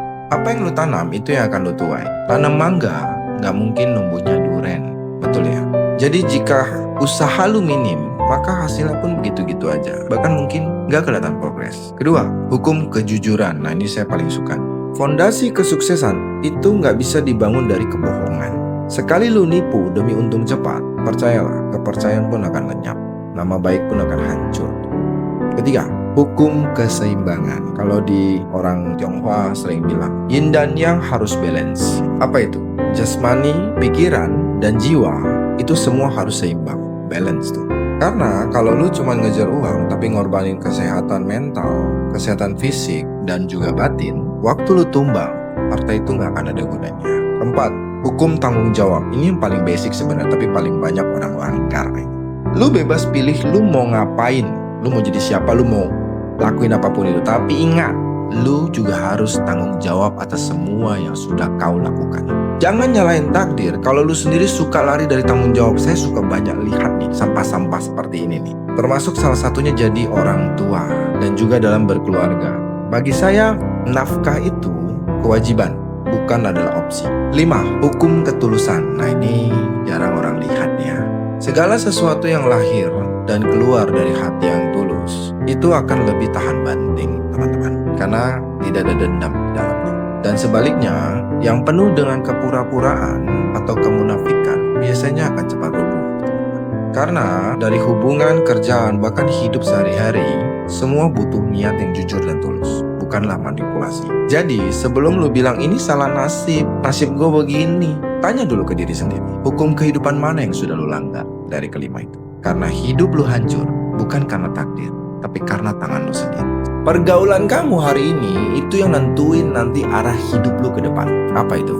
Pertama, lingkungan itu adalah cermin hidup kita. Siapa yang lu temui, siapa yang lu dengerin, siapa yang lu curhatin, siapa yang lu sharingin, dan siapa yang lu ajak ngobrol setiap hari. Itu akan pelan-pelan ngebentuk kalian. Dari cara berpikir, cara ngambil keputusan, dan cara kamu melihat dunia. Kalau kamu tiap hari nongkrong sama orang yang males, ngeluh, habisin waktu, nyalain keadaan, dan selalu nyari alasan tanpa sadar, lu pasti akan kebawa ke sana. Kedua, kebiasaan itu nular.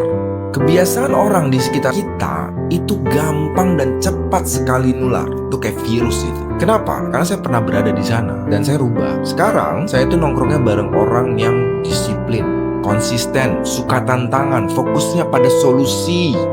Gua pilih yang seperti itu. Kenapa? Karena pada akhirnya kita akan ketarik dengan sendirinya kalau bergaul sama orang-orang seperti itu. Nah, tapi problemnya adalah ketika kamu bergaul dengan orang seperti itu, kamu bisa milih kamu mau naik bareng mereka atau malah kamu minder. Ketiga, support system. Support system itu bisa jadi pendorong atau penghambat. Support system yang sehat itu penting banget loh. Mereka bisa jadi orang yang dorong lu maju, yang berani negur lu saat lu males, yang berani marahin lu ketika lu lagi banyak alasan, dan ngingetin kalian ketika lu lagi pusing dan mau mulai nyerah. Tapi sebaliknya, kalau support system yang hadir itu bisanya cuman ya udahlah, jalanin aja. Ketika lu orang dapet problem, dia cuma bilang ridoin aja, nanti indah pada waktunya. Percaya ya, itu bukan dukungan, itu jebakan halus teman-teman. Keempat, hidup kalian itu rata-rata gak jauh dari 5 orang terdekat kalian. Dan ini nyata. Saya pegang satu prinsip yang sangat familiar sampai sekarang. Mungkin kalian sering dengar. Tunjukin saya 5 orang kalian bergaul setiap harinya, dan saya sudah bisa tahu masa depan kalian kemana. Karena kalau kalian dekat dan bermainnya sama 5 orang yang punya tanggung jawab, komitmen, disiplin, konsisten sama hidupnya, berarti masa depan kamu cerah. Kamu akan jadi yang keenam. Lu tuh bukan stuck, tapi lu tuh kelamaan. Apa maksudnya? Kamu itu nggak stuck sebenarnya, cuman lu tuh kelamaan mikir aja. Berapa banyak rencana yang udah lu tulis tapi nggak pernah lu jalanin, cuman ada di kepala aja. Nunggu yakin, nunggu siap, nunggu waktunya pas, nunggu semuanya perfect. Alah, alay. Padahal yang lu lakuin cuman duduk, diam, mikir doang. Tapi itu wajar sih, karena gue dulu pernah berada di posisi itu. Ngerasa produktif karena mikir terus, jadi ngerasa tuh gue produktif banget. Padahal itu sia-sia. Dan akhirnya itu sebenarnya lu gak gerak sama sekali. 95% orang gagal bukan karena mereka gak mampu loh, tapi karena mereka tidak mulai. Kebanyakan mikir, kebanyakan tapi, kebanyakan ini, terlalu takut salah, takut gagal, alah pecundang. Yang bikin kalian nanti maju itu bukan nunggu momen datang secara sempurna, semuanya sudah jelas, komplit. Enggak. Yang bikin kamu maju itu adalah keberanian buat mulai. Bahkan ketika lu belum siap, mulai aja dulu. Nunda terus bikin kamu nggak aman teman-teman. Itu cuma bikin kamu jauh dari tujuan.